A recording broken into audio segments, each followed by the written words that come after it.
Hello dear friends, कैसे हैं आप सब। आज 2023 की लास्ट संध्या में आपके लिए एक वीडियो लाए हैं जो नोमेनक्लेचर के लिए बेटा IPC system of organic compounds का पार्ट 3 है। वीडियो बनाने से पहले आप सबके लिए, मेरे व्यूअर्स के लिए, मेरे हर विद्यार्थी के लिए 2 लाइन पढ़ता हूँ। मेरे पास ना मोती माणिक्य, मेरे पास ना मोती माणिक्य, ना ही हीरा पन्ना है, और मंजिल मिले हर मेरे छात्र को, छात्रा को, बस यही मेरी दिली तमन्ना है।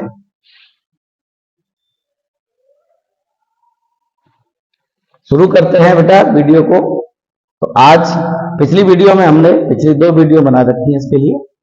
तो उनमें बेटा हमने पार्ट 1 और पार्ट 2 में, पार्ट 1 में तो हमने सारे रूल्स रेगुलेशंस जो टेबल थी प्रीफिक्स की और सफिक्स थी वो आपको दे रखी है, और सेकंड में हमने कुछ एग्जाम्पल्स उसके कराए थे।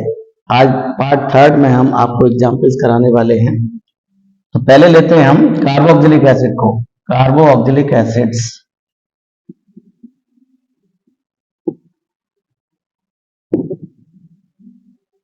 बेटा इसका जो फंक्शनल ग्रुप होता है वो होता है सिंगल बॉन्ड COOH, और ये ग्रुप जो होता है बेटा 2 ग्रुप से मिलकर बना होता है। इसको बॉन्डिंग में ऐसे लिखते हैं। तो बेटा ये होता है कार्बोनिल ग्रुप, और प्यारे बच्चों ये होता है हाइड्रोक्सिल ग्रुप। हाइड्रोक्सिलिक भी बोल देते हैं इसको, ठीक है। अब इन दोनों को कंबाइन करके बेटा, इन दोनों को कंबाइन करके जो बनेगा वो बनता है कार्बोक्सिलिक ग्रुप, ठीक है। प्रारंभ के, शुरू के स्केलेटल ले लेते हैं और लास्ट के इसके ले लेते हैं बेटा। ये कार्ब और ये ऑक्सिलिक, तो बन जाता है दोनों के मेल से कार्बोक्सिलिक ग्रुप। तो इस पूरे ग्रुप को बेटा, इस पूरे ग्रुप को हम कहते हैं कार्बोक्सिलिक ग्रुप, ठीक है। ये पूरा ग्रुप क्या कहलाता है? Carboxylic group. और ये बेटा मोनोवेलेंट होता है, इसकी एक वैलेंसी होती है। अब यदि हम कंपाउंड का नाम लिखें, कार्बोक्सिलिक एसिड जो कंपाउंड है वो होता है बेटा RCOOH। तो इस कंपाउंड के 2 भाग हो गए बच्चों। पहला भाग हो गया बेटा एल्किल पार्ट, इसे एल्काइल ग्रुप कहते हैं। और प्यारे बच्चों अभी मैंने आपको इसके बारे में बताया है, इसे हम बोलते हैं कार्बोक्सिलिक ग्रुप। ये इसका फंक्शनल ग्रुप होता है, ये इसका क्रियात्मक समूह होता है जो इसकी केमिकल प्रॉपर्टीज को रिप्रेजेंट करता है। ये इसका कार्बनिक भाग होता है, कार्बन की चेन होती है बेटा। यहाँ आप मिथाइल, इथाइल, प्रोपाइल आदि ले सकते हैं, जो कंपाउंड में उपस्थित कार्बन की चेन को बताता है। चलो इसका नाम शुरू करते हैं, नाम बताते हैं हम आपको, आईपीसी नाम कैसे लिखते हैं।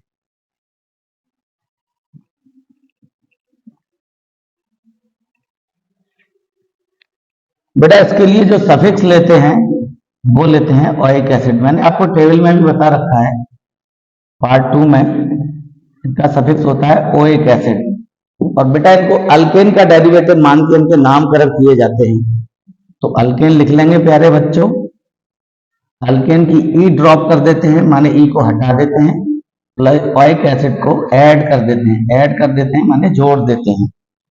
तो बच्चों इसका नाम हो जाएगा अल्केनोइक एसिड। और खास बात इसमें यह है, इसका जो फंक्शनल ग्रुप है उसको नंबर 1 दिया जाता है। कार्बन की चेन में जब नंबर हम देंगे तो उसको 1 पॉइंट पे रखते हैं, नंबर 1 ड्राइविंग सीट पे, ठीक है। ड्राइविंग सीट माने पहले नंबर पे रखते हैं, और वहीं से काउंटिंग होती है। उसको कभी कभी चेन के बीच में नहीं लेते, चेन में ही लेते हैं बेटा, उसको कभी साइड चेन मत ले लेना, ठीक। तो अल्केनोइक एसिड। अब इनका जो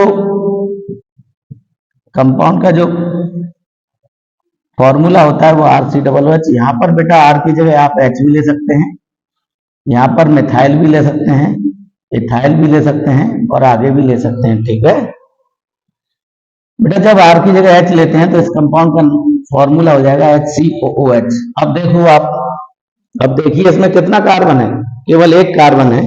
अब 1 कार्बन के लिए आप क्या लेते थे बेटा? एल्केन में मैथेन लेते थे। अब मैथेन से एक H हटा देंगे और COOH जोड़ देंगे, तो इसका नाम मैथेनोइक एसिड हो जाएगा। क्या हो जाएगा? Methanoic acid. इसके यहाँ आर की जगह बेटा एक माना है तो इसको एक कार्बन काउंट करेंगे और एक कार्बन के लिए बेटा मैथ लेंगे तो मेथेनोइक एसिड हो जाएगा। ठीक है, मेथेनोइक एसिड। यदि इसमें आर की जगह आपने CH3 ले लिया, मिथाइल ग्रुप ले लिया, तो प्यारे बच्चों इसमें दो कार्बन हो जाएंगे, कार्बन 1 और कार्बन 2। ठीक है, तो इसमें दो कार्बन है तो इसलिए एच हो जाएगा, जिसको इथेन का डेरिवेटिव मान के नाम दिया गया है तो एथेनोइक एसिड। बेटा इसको सिरका भी कहते हैं, ठीक है, विनेगर भी कहते हैं। इसी प्रकार अगर आपने C2H5 मान लिया तो यहां आपको 3 कार्बन हो जाएंगे, एक कार्बन और 2 यहां पर है। ठीक है, इसको आप खोल भी सकते हैं, इसको बेटा खोल के CH3 CH2 COOH। अब आप काउंट कर सकते हैं, एक कार्बन, 2 कार्बन, 3। तो बेटा 3 के लिए क्या यूज करेंगे, प्रोपेन। तो प्रोपेन की ई हटा के प्रोपेनोइक एसिड हो जाएगा बेटा। ठीक है, तो आप एसिड का नाम लिखना संभवतः सीख गए होंगे। बेटा इन कार्बोनिक एसिड को, कार्बोक्सिलिक एसिड को फैटी एसिड भी कहा जाता है, बसा अम्ल, क्योंकि ये बसा अम्ल आपको वहां मिलेंगे साबुन कलर की परिभाषा में। तो बसा अम्ल क्या होते हैं, एक्चुअल में इनके जो हायर मेंबर्स थे कार्बोक्सिलिक एसिड के, उनको प्राचीन टाइम में बसा से ही प्राप्त किया गया था। जैसे स्टीरिक एसिड है, पामिटिक एसिड है, ऑयलिक एसिड है। इस कारण से मोनोकार्बोक्सिलिक एसिड को बसा अम्ल या फैटी एसिड भी कहा जाता है। और बसा अम्लों के बेटा सोडियम या पोटेशियम लवणों के साथ, पोटेशियम या सोडियम जो क्षार होते हैं, सोडियम हाइड्रोक्साइड, पोटेशियम हाइड्रोक्साइड, इनके साथ जो बने लवण होते हैं उनको साबुन कहा जाता है। और साबुन के बनने की क्रिया को साबुनीकरण भी कहा जाता है। हाई स्कूल में ये कई बार क्वेश्चन पूछा जाता है। अब अगला हम लेते हैं बेटा हेलोजेंस।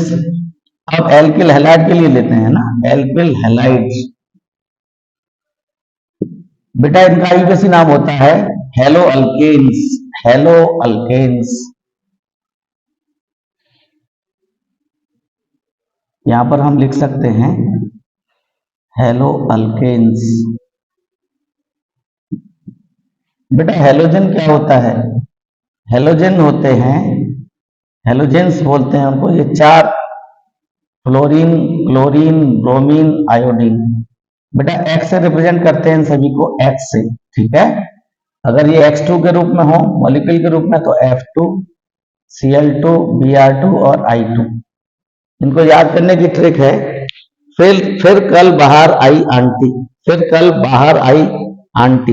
एक्चुअल में आंटी जो होती है वो एस्टाटीन है, 7th ग्रुप के ये तत्व होते हैं, इनको हटा दिया जाता है। ये 4 मिलके ही फिर कल बाहर आई, बस आप ऐसे जा सकते हैं, फिर कल बाहर आई। तो ये चारों मिलके हेलोजेंस बनाते हैं। ठीक है, इन्हें ही हेलोजेंस कहते हैं बच्चों। इन चारों को क्या कहते हैं, हेलोजेंस। ये एटम के रूप में होते हैं और ये मॉलिक्यूल के रूप में होते हैं। ठीक है,